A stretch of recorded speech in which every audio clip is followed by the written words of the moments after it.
lorsque l'État émet un titre de dette publique, donc il emprunte, pour financer les écoles à Guéret, la poste à la Souterraine et le service public.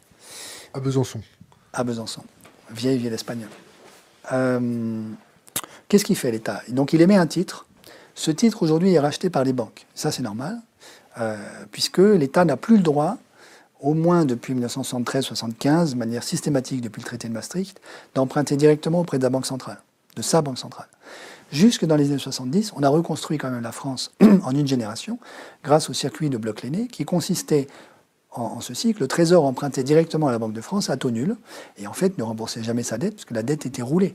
C'est-à-dire qu'à chaque fois que le Trésor devait rembourser la Banque de France, il réempruntait à la Banque de France la somme qu'il lui devait. Et donc il roulait à perpétuité la dette publique. Ce qui a permis de reconstruire la France en une génération.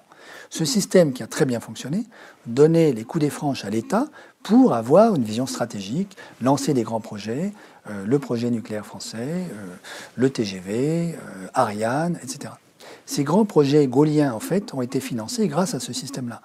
Aujourd'hui, l'État français ne peut plus mettre en œuvre ce type de projet parce qu'il a été corseté par une idéologie post-libérale qui veut réduire complètement le pouvoir de manœuvre de l'État en faveur du secteur privé et imposer la discipline de l'austérité budgétaire à l'État via le fait que l'État aujourd'hui est obligé d'emprunter sur les marchés financiers et donc de se plier aux desiderata des marchés financiers pour avoir le droit d'emprunter à taux non nul. Aujourd'hui, sur la dette française, il y a 60% de la dette française qui provient uniquement de l'accumulation des taux d'intérêt. Donc si on avait maintenu le système de Bloch-Léné, on aurait uniquement 40% de la dette française aujourd'hui. Donc c'est considérable. Alors, donc le système qui a été mis en place depuis 2015, c'est que l'État émet un titre de dette publique qui est acheté par une banque. Au moment où la banque achète ce titre de dette publique, elle prête à l'État français en créant de la monnaie. Ça ne coûte rien à la banque de faire ça. C'est une pure opération d'écriture. Donc il n'y a aucun ouvrier français qui a bossé dur pendant 40 ans pour que l'État puisse se financer. C'est ça qu'il importe de comprendre. Et c'est là que la personne qui pose la question doit entendre ça.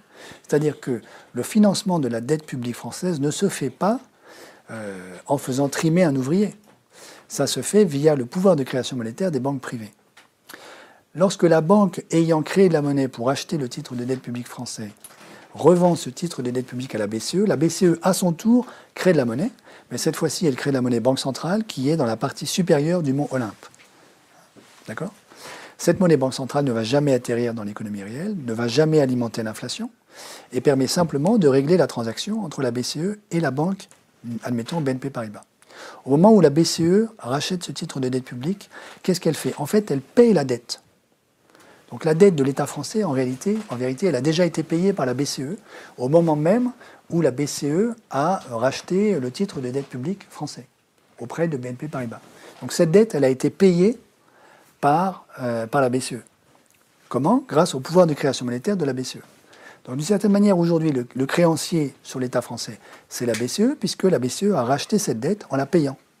Il est bien évident que si BNP Paribas pouvait espérer gagner davantage par le remboursement de la dette publique par l'État français qu'en vendant ce titre à la BCE, elle ne vendrait pas à la BCE. Donc en fait, le prix auquel la BCE rachète à BNP Paribas couvre largement ce que BNP Paribas pouvait espérer gagner du remboursement de la dette par l'État français.